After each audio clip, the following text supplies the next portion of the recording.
Acabei de ouvir atentamente o pronunciamento da senadora Vanessa Graziotin, do senador Lindbergh, e não poderia deixar de fazer o contraponto, porque a audiência da TV Senado, ela é nacional do Iapoque ao Chuí, do norte a sul, enfim, ou leste a oeste, do norte ao sul, e é importante que restabeleçamos a verdade aqui, para que as pessoas não fiquem pensando que existe em curso no Brasil um estado de exceção.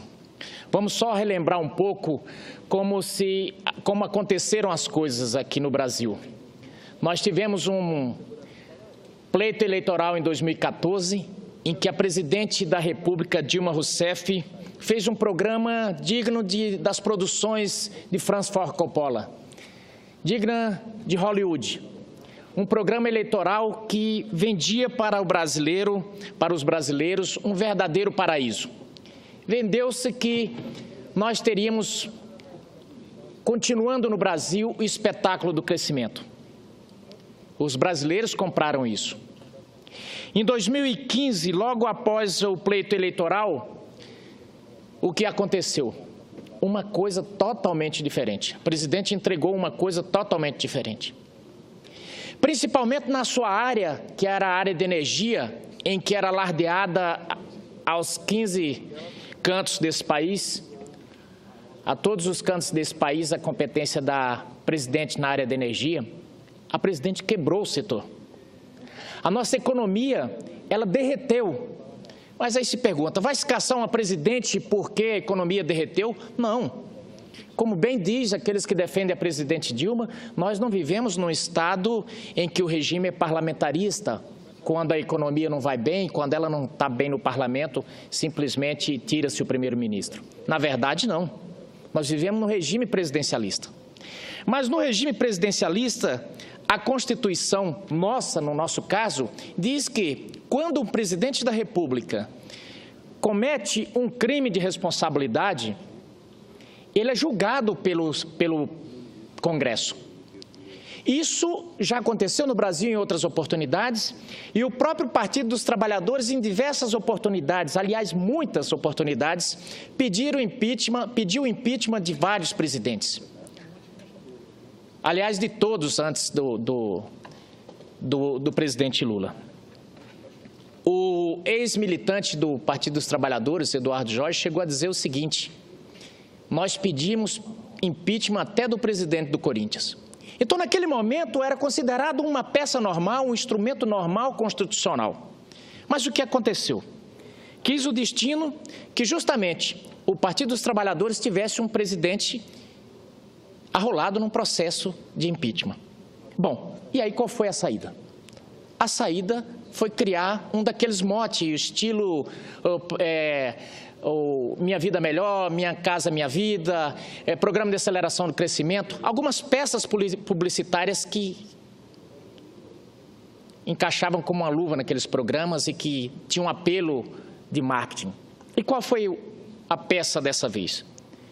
Não sei se deu tempo, não sei se foi o João Santana que fez, mas disseram, rotularam. Isso não é novo, isso é uma prática que vem desde Lênin. Quando você não concorda com alguma coisa, quando você não tem argumento para enfrentar alguma coisa, rotule, compare com alguma coisa ruim. E aí resolveram fazer o quê? Comparar o impeachment a um golpe. Bom, mas não tem tanque na rua, não tem nada não tem estado de exceção, não tem ninguém preso, a presidente viajava tranquilamente e deixava o Michel Temer, quem chamava de golpista, no cargo, e quando ela voltava, esse golpista, entre aspas, devolvia o cargo para ela. Mas o que era? Não é golpe. Mas por que é golpe? Não, porque é golpe. E qual é o argumento para isso? É dizer que é uma conspiração internacional contra a política de melhoria social, contra a política de ajuda aos pobres. Um senador chegou a dizer na comissão do impeachment que isso era uma conspiração internacional da direita reacionária juntamente com o FBI. Bem, chegamos a ouvir isso. Mas o certo é que, para tranquilizar os brasileiros, esse argumento não se sustenta.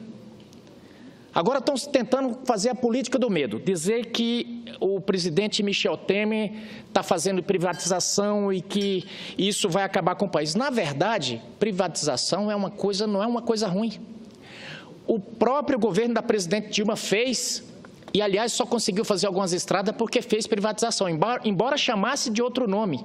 Começou num momento com as concessões híbridas, aí o que eu chamo de privatização envergonhada, mas depois fez as concessões e funcionou. Privatização não é uma coisa ruim.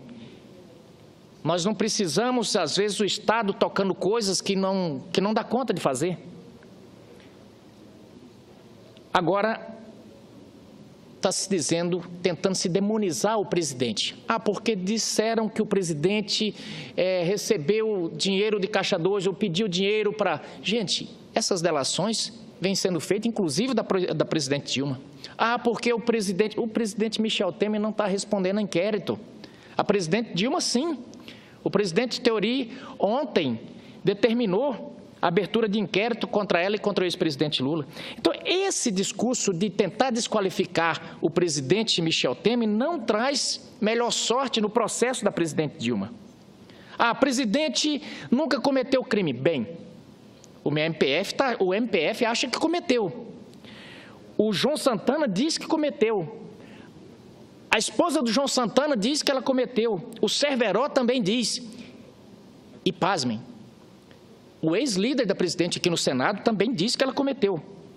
Então, não é bem assim que existe uma oposição malvada que está querendo tirar a presidente simplesmente por questões menores. Os crimes de responsabilidades que nós apuramos e foram confirmados são graves. Um promotor disse que não aconteceu. Não é verdade. Não é verdade. O promotor estava vendo um caso de crime comum. E tentam, às vezes, a todo momento, confundir crime comum com crime de responsabilidade. Crime comum, eu já falei aqui. Crime comum é quando o sujeito chega com um revólver na padaria e leva uma cesta de pão. O crime de responsabilidade, quando o mandatário quebra a economia do país e o padeiro perde a padaria inteira. Então, o crime de responsabilidade ele é muito mais grave. Bom, mas o impeachment não vale porque foi Eduardo Cunha que começou. Tem desvio de finalidade. Eduardo Cunha não tinha o poder e nem poderia simplesmente negar o seguimento daquele processo. Por quê? É obrigação dele, tendo fundamentos, receber. Ele tão somente recebeu. Quem julgou foi os 513 deputados que ali estavam. Foi a maioria. Então, nós temos um processo em que a maioria da Câmara, a maioria do Senado, respeitado todo o direito de defesa. Eu vou até usar aqui aquele personagem, já disse aqui, José Dias de Machado de Assis, que gostava de um superlativo. Então, eu vou usar. A presidente Dilma está tendo amplíssimo, com todos os acentos agudos que puder nesse I, amplíssimo direito de defesa. Nós acabamos de definir o rito ali, o roteiro do próximo julgamento. Gente, é uma coisa de louco. E agora há pouco o senador Lindbergh disse que estão tentando acelerar. Não é que estão tentando acelerar, nós estamos cumprindo exatamente o rito que tem que ser seguido. O que a gente não pode é delongar. E por quê? E aí eu vejo em muitos momentos alegarem a defesa do Brasil aqui. Está no momento de pensar no país. Por quê? Agora mesmo eu ouvi falar que o Michel Temer está com um saco de maldade. Na verdade, maldade, gente, é os mais de 11 milhões de desempregados. Isso é maldade. Que agora mesmo eu li um tweet do governador aliado da presidente Dilma, Flávio Dino, tentando já jogar esses desempregados todos na costa do governo aqui. Não cita diretamente o Temer, mas de forma transversa a gente sente a intenção do Twitter dele. Então, já estão tentando largar a carga de mão e jogar tudo nas costas de um governo que tem apenas um mês, ou apenas 2 meses de vida. Então, só peço mais um minuto, senador Paim, e já encerro.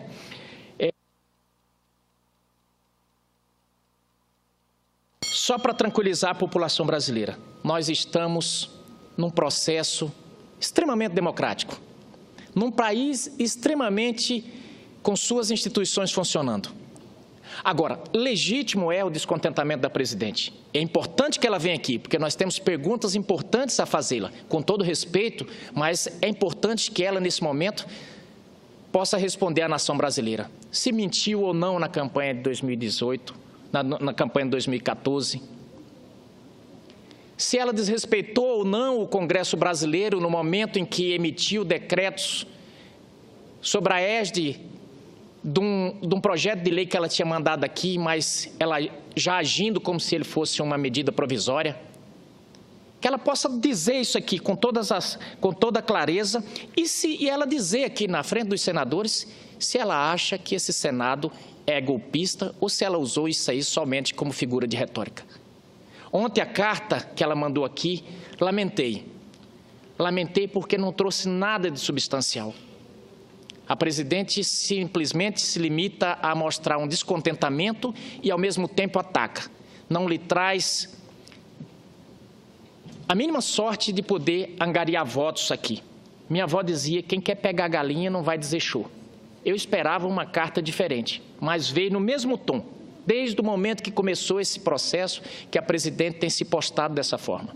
Ela não quis ir na comissão do impeachment, mas falou o tempo inteiro na imprensa de que nós estamos num estado de exceção, de que isso é um golpe, e com todo respeito pela presidente, pela ainda presidente Dilma, ela não falou a verdade. Nós não estamos num golpe, nós estamos em plena ebulição das nossas instituições. Tenho visto constantemente um ataque dos países bolivarianos, tipo dos mandatários bolivarianos, seu Maduro e Companhia Limitada. E também vi ontem reverberar aqui críticas ao nosso chanceler. Queria aqui de pronto, mais uma vez, elogiar a postura do governo brasileiro. O Brasil tem que se comportar como líder que é no cenário da América Latina e não compactuar com governos de exceção que tentam, a todo tempo, se imiscuir, entrar em questões internas brasileiras.